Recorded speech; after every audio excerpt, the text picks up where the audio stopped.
नमस्कार, मैं ऋषभ फरकुंडे और आप देख रहे हैं अभिजीत भारत। करिश्मा गिलानी जी ने पहले पार्ट में हमें बताया नायलन मांझे का इतिहास और नायलन मांझे को पाबंदी कैसे लाई गई और किस कानून के अंतर्गत लाई गई। तो और जानते हैं इस पार्ट में कि पशु पक्षी और पर्यावरण के लिए नायलन मांझा कितना घातक है। मांझा तो अभी भी बिक रहा है, क्योंकि देखिए आप बुराई की बात करोगे तो बुराई हमेशा के लिए जड़ से ख़त्म नहीं होती है।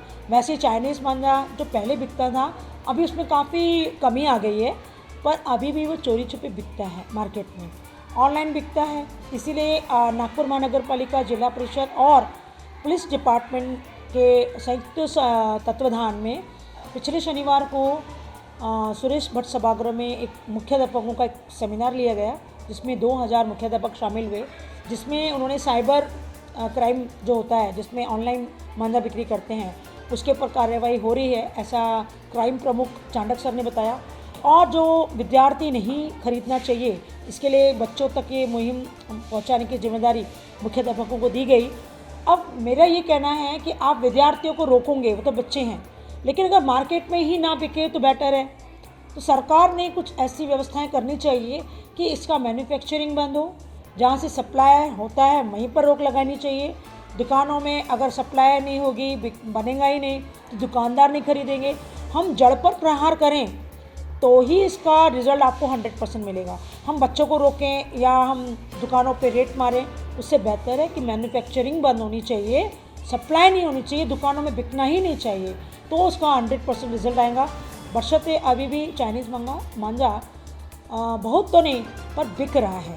चाइनीज़ मांझा हमें लगता है केवल मनुष्य को जो गाड़ी चलाते हैं, टू व्हीलर, उनको जो हार्मफुल है या उनको धोखादायक है, पर पक्षियों को ऐसा धोखादायक है कि पक्षी जो मांझा है ये अधिकतर आपने देखो ना पेड़ों पे लटक जाता है, पेड़ों में फंस जाता है।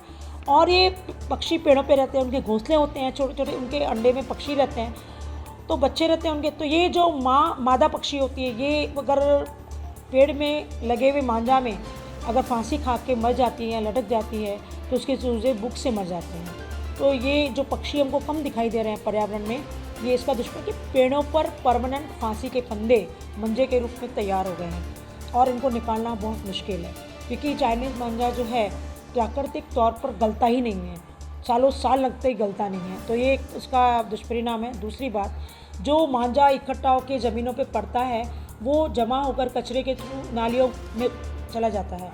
नालियों में ये चोक कर देता है नालियों को, और नालियों को चोक होने की वजह से पानी जो है बरसात में नालियों के अंदर प्रवाहित नहीं होता, सड़कों पर पानी जमा होता है। उसका एक बहुत बड़ा कारण ये चाइनीज़ मांझा है। दूसरा, जितने भी इलेक्ट्रिक पोल्स हैं, जो वायरिंग है, इसमें भी चाइनीज़ मांझा उलझ करके वो तारों को काट देता है। ठीक है, वहाँ पे भी जो बिजली सप्लाई है उसको काफ़ी बाधित करता है।